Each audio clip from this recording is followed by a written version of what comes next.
और जैव प्रौद्योगिकी के अंतर्गत हमने बहुत सारे चीजों की बात करी। एक तो की थी एक्सप्लांट की, ठीक है। उसके बाद में हमने एंजाइमों की बात करी थी और फिर हमने बात करी थी वाहक या वेक्टर, और इनके उपयोग से हमने पादप उत्तक संवर्धन के बारे में बात की। अब हम बात करते हैं कि ये जो सारे के सारे अवयव हैं पादप उत्तक संवर्धन के, ये काम में ले जाते हैं किसी दो अलग अलग जातियों के गुणों को मिक्स करने के लिए एक ही प्रजाति में लाने के, ठीक है। तो इन्हें एक और नाम दिया गया है, नाम है जैव प्रौद्योगिकी के अंतर्गत सूक्ष्म प्रवर्धन।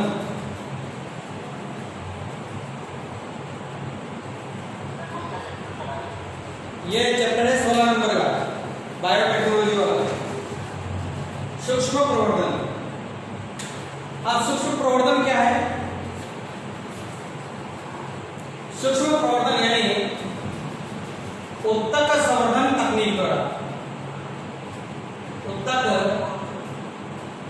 संवर्धन तकनीक द्वारा, उत्तक संवर्धन तकनीक द्वारा पादप के पुनर्जनन को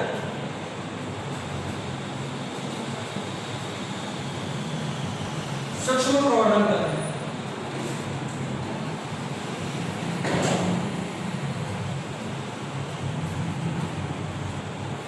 उत्तक संवर्धन तकनीक द्वारा हमने कल बात करी, पिछले 2 चैप्टर में बात करी कि उत्तक संवर्धन क्या होता है।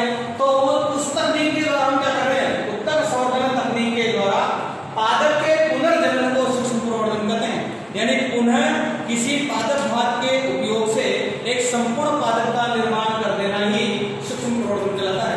अब सूक्ष्म प्रवर्धन, सूक्ष्म शब्द कहां से आया? प्रवर्धन यानी तो वृद्धि करना, ग्रोथ करना, सूक्ष्म आया पादप की किसी छोटी सी कोशिका को लेकर उस कोशिका से संपूर्ण किसका निर्माण कर देना? पादप का निर्माण कर देना ही सूक्ष्म प्रवर्धन कहलाता है, ठीक है। अब सूक्ष्म प्रवर्धन के चरण की बात करें। सूक्ष्म प्रवर्धन के चरण, इसके अंतर्गत क्या क्या किया जाए? इसके अंतर्गत सबसे पहले तो पहला चरण आता है, प्रथम चरण में, इस चरण में किया जाएगा कि एक्सप्लांट का चयन,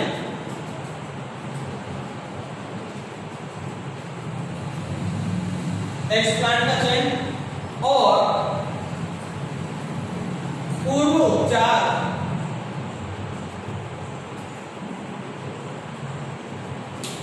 और क्या किया जाएगा? पूर्व उपचार किया जाएगा। एक्सप्लांट क्या होता है? एक्सप्लांट यानी इसको हिंदी में क्या बोला था हमने पहले? क्रतोतक। हिंदी में क्या है इसका नाम? क्रतोतक। एक्सप्लांट क्या होता है? पादप का बीज के अतिरिक्त वह भाग या कोशिकीय भाग या कायिक भाग जिसके उपयोग द्वारा संपूर्ण पादप का निर्माण कर दिया जाता है, एक्सप्लांट कहलाता है। यानी वह जिसकी उद्योगीय क्षेत्र से कोई कोशिका प्राप्त कर ली हमने, ठीक है, कोई आपके परागकण है, कोई अंडाशय का कोई भाग है, कोशिका है, उससे संपूर्ण पादप का निर्माण हमें करना है, तो वो पादप भाग क्या कहलाएगा? एक्सप्लांट कहलाएगा। तो हमें ये पता करना है पहले तो कि पादप के कौन से भाग का चयन करें सूक्ष्म प्रवर्धन के, क्योंकि पादप के तो विभिन्न भागों से हमें कोशिकाएं प्राप्त हो जाएगी एक्सप्लांट के रूप में, लेकिन हमारा उद्देश्य क्या है? हमें किस चीज के लिए बनाना है पौधे को, उसके ऊपर डिपेंड करेगा कि एक्सप्लांट कौन सा लिया जाए, ठीक है। तो जैसे कि मैं बात करूं कि मुझे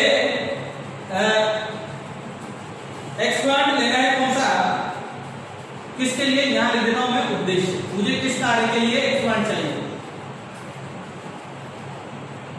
उद्देश्य, मेरा उद्देश्य यहां होगा, और इस साइड लिख देता हूं मैं पादप भाग, किस भाग से मुझे एक्सप्लांट मिलेगा। अब मुझे चाहिए यहां पर उद्देश्य क्या होगा मेरा? मुझे क्लोन बनाना है। क्या बनाना है? क्लोन। मेरा उद्देश्य क्या है? सूक्ष्म प्रवर्धन के द्वारा मुझे क्लोन बनाना है। अब क्लोन बनाना है तो मैं कौन से भाग से एक्सप्लांट का चयन करूं? तो ये क्लोन का मतलब क्या होगा? यहाँ पर क्लोन का मतलब होगा जैसा कि पौधा है, मान लीजिए पौधा है,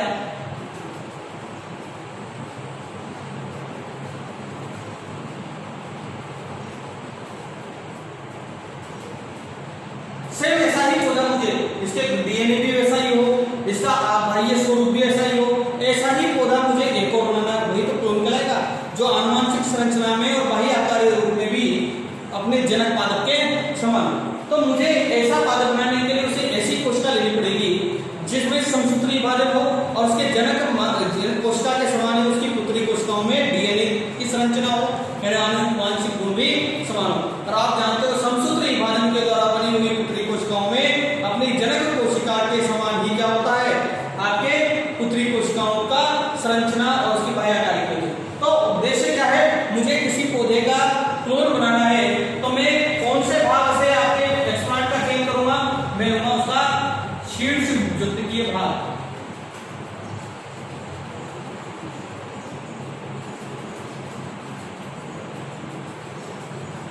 यानी एपिकल मेरिस्टेम वाले भाग से मैं कोशिकाओं का चयन एक्सप्लांट के रूप में करूंगा। एपिकल मेरिस्टेम द्विगुणित होता है, अब पादप भी द्विगुणित है, एपिकल मेरिस्टेम कोशिका भी द्विगुणित है, तो द्विगुणित कोशिका से जो पादप बनेगा वो भी द्विगुणित होगा, है ना। और आनुवंशिक संरचना में किसके समान होगा, वो अपने जनक पादप के समान होगा। क्लोन बनाने के लिए शीर्ष विद्युतक भाग से एक्सप्लांट का चयन किया जाता है। दूसरा उद्देश्य हो जाएगा मुझे कि वायरस मुक्त पादप, मुझे ऐसा पादप बनाना है जो रोग रहित हो, वायरस रहित हो। मान लीजिए पौधा कोई रोग से ग्रसित है, इस पौधे में रोग लगा हुआ है, अब इस पौधे की प्रजाति सारी रोगग्रस्त है, लेकिन हमें एक स्वस्थ पौधा चाहिए, एक स्वस्थ पादप बनाना है, तो मुझे इसका ऐसा भाग का चयन करना पड़ेगा जहां पर रोग नहीं है। और रोग हमेशा कहां नहीं होगा, शीर्ष विद्युतकीय भाग में नहीं होगा। कहां पर नहीं होगा, शीर्ष विद्युतकीय भाग में नहीं होगा।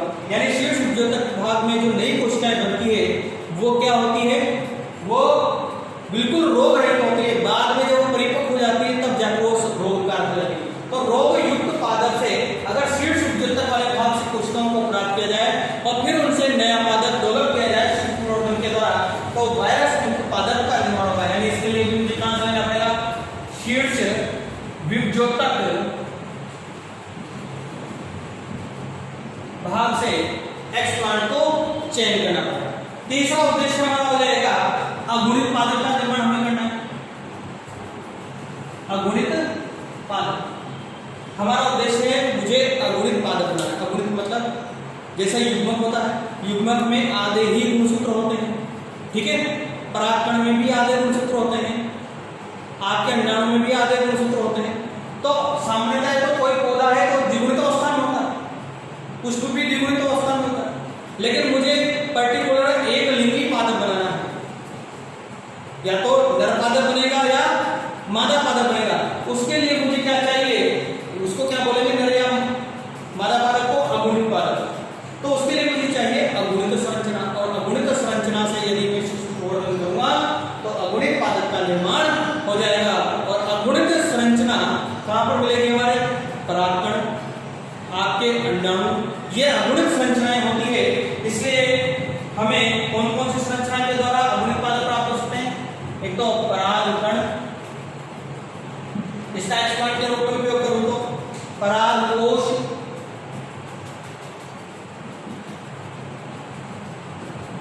इसका उपयोग करूं तो, या फिर अनिषेचित अंडकोशिका,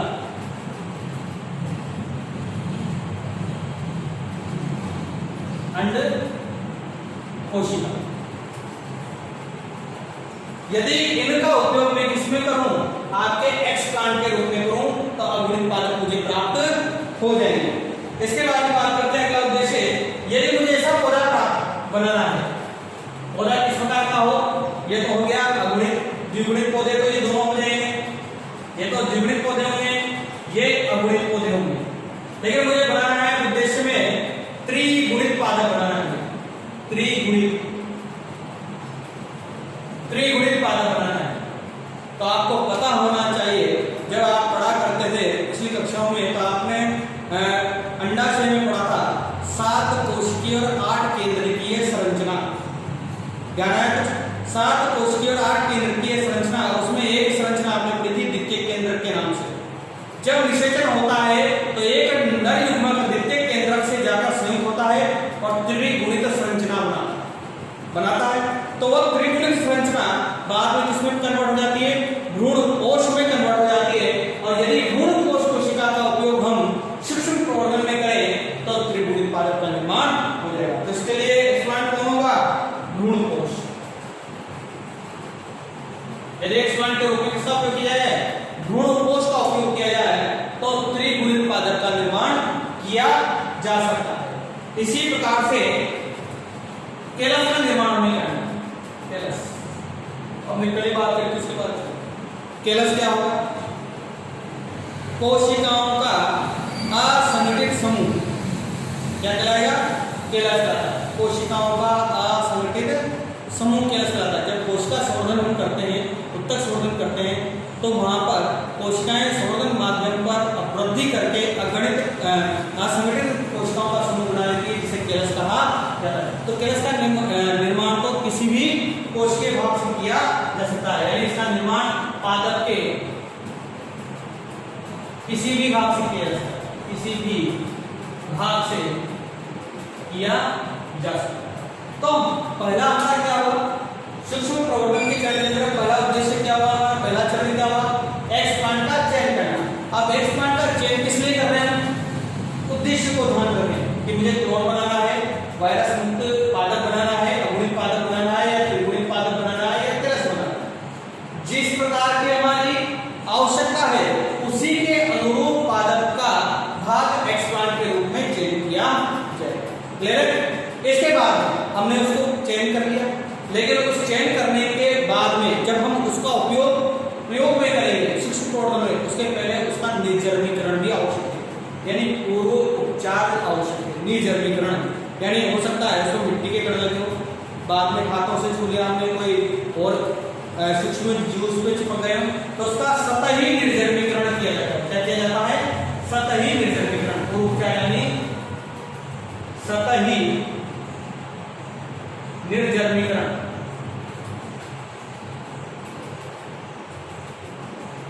सतही, अब मैंने कल भी बताया था आपको, एक तो होता है निर्जमीकरण और एक होता है सतही निर्जमीकरण। निर्जमीकरण आप सामने का दूध को उबाल कर करते हैं, जहां पर आपके सारे रोगाणु नष्ट हो जाते हैं। जल में से अशुद्धियों को हटाने के लिए उसको निर्जमीकरण करने के लिए उसे 100 डिग्री सेंटीग्रेड पर उबाला जाता है।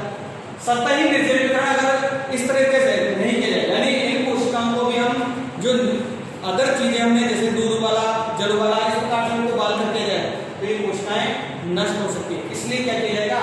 सतही निर्जमीकरण किया जाता है। यानी कुछ ऐसे रसायन हैं जो इतने प्रबल नहीं होते कि कोशिकाओं को नष्ट कर सके, केवल उनकी सतह को रोगाणुरहित कर देते हैं या निर्जमीकृत करते हैं, उनका उपयोग किया जाता है। जैसे आपके सतही निर्जमीकरण के लिए एक तो है मर्क्यूरी क्लोराइड, इस रसायन के द्वारा धो दिया जाए, या फिर है एथेनॉल, एल्कोहल का उपयोग वैसे औषधियों में भी निर्जमीकरण के रूप में औजारों को करते हैं साफ करने के लिए, या फिर सिल्वर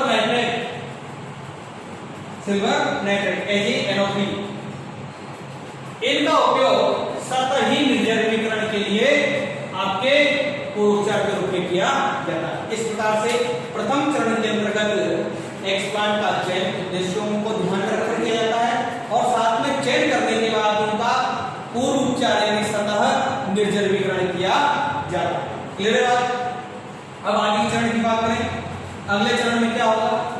हमने चयन कर लिया है, उसका सतही निर्जमीकरण भी कर लिया है। इसके बाद हम क्या करेंगे? चयन किए गए एक्सप्लांट को संवर्धन के लिए कैटेलिस्ट में रखते हैं।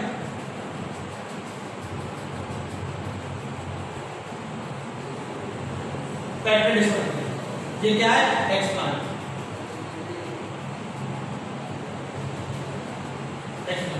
लेकिन इसके चारों ये इससे कैटेलिस्ट में क्या बना हुआ है? यह है संवर्धन माध्यम। ये क्या है? संवर्धन माध्यम। संवर्धन माध्यम वास्तव में पोषक माध्यम होता है जो एक्स प्लांट को वृद्धि के लिए पोषण प्रदान करता है ताकि ये बारंबार विभाजित होकर अपनी कोशिकाओं में वृद्धि कर सके। तो यहाँ पर इनका संवर्धन माध्यम, एक्स प्लांट को संवर्धन माध्यम पर रखकर इनका बहुगुणन कराया जाता है ताकि ये केलस के रूप में कन्वर्ट हो सके। तो यहाँ पर होगा संवर्धन के दौरान क्या बन जाएगा, कोशिकाओं के असंगठित समूह बन जाएंगे जिन्हें केलस कहेंगे। केलस का निर्माण हो जाएगा। अब केलस बनने के बाद में इसमें विभेदन किया जाता है, विभेदन, और ये पोषक माध्यम जो एक्सप्लांट के लिए रखा था वो समाप्त हो चुका है और क्या बन गया, पोषण प्राप्त करने के केलस। अब इन केलस को वापस किसी दूसरे पोषण माध्यम पर रखा जाएगा। केलस संवर्धन माध्यम और अच्छे संवर्धन माध्यम पर रखा जाएगा। संवर्धन माध्यम पर रखने के बाद में अब केलस में क्या होगा, विभेदन प्रारंभ हो जाएगा।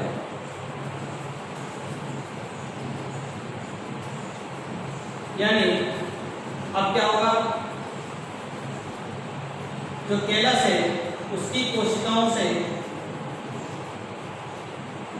जड़ तना पत्ती का निर्माण होने लगेगा।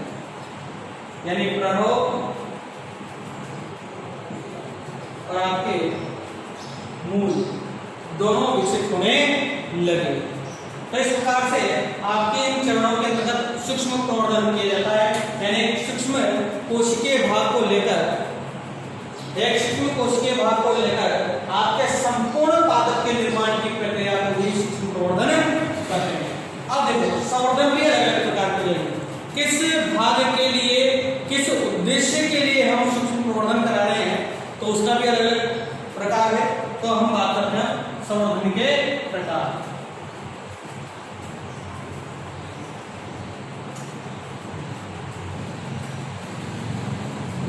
संवर्धन के प्रकार, संवर्धन के प्रकार अलग अलग प्रकार के हैं, जैसे मैं नाम देता हूं यहाँ पर। पहला है केलस संवर्धन।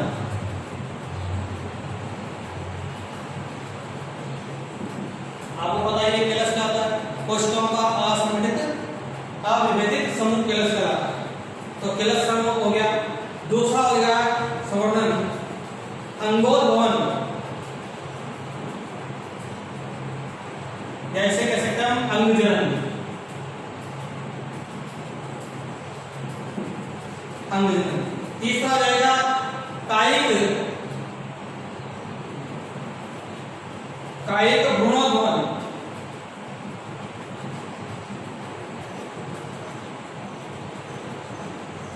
कायिक भ्रूणोद्भवन।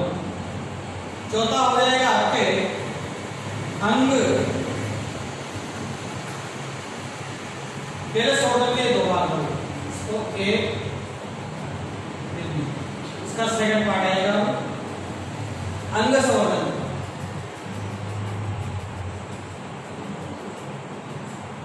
थर्ड भ्रूण संवर्धन।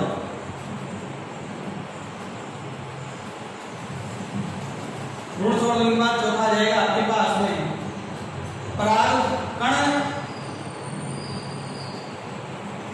या परागकोश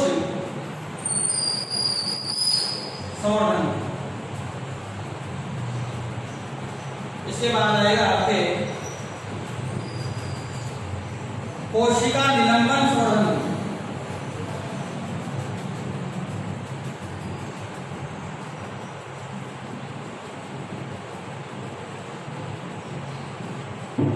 छठा हो जाएगा आपके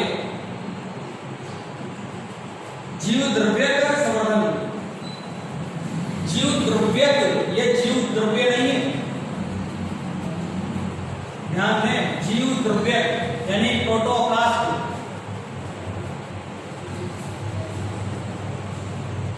प्रोटोप्लास्ट संवर्धन। और आपको पता होना चाहिए प्रोटोप्लास्ट मतलब कोशिका भित्ति रहित कोशिका को प्रोटोप्लास्ट कहते हैं। तो आपके संवर्धन के ये 6 प्रकार हैं। पहला है, पहले में इसको 2 भागों में बांटा गया है, अंगोद्भवन या अंगजनन, और दूसरा है कायिक भ्रूणोद्भवन। अब मैं यहाँ समझा देता हूँ कि संवर्धन के पहले प्रकार में क्या होता है। कैलाश आप जानते हो कि कोशिकाओं के अविभेदित असंगठित कोशिकाओं का समूह क्या कहलाता है, कैलाश कहलाता है। अब यहाँ पर कैलाश बन चुका है, मान लीजिए 4 कोशिकाओं का समूह क्या है, कैलाश है।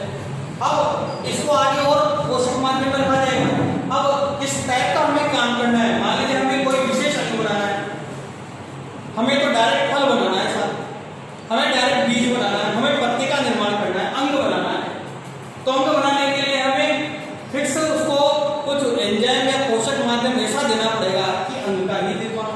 तो उसके लिए 2 प्रकार के संवर्धन माध्यम में अवयव डाले जाते हैं, एक तो ऑक्सिन और दूसरा जो डाला जाता है साइटोकाइन।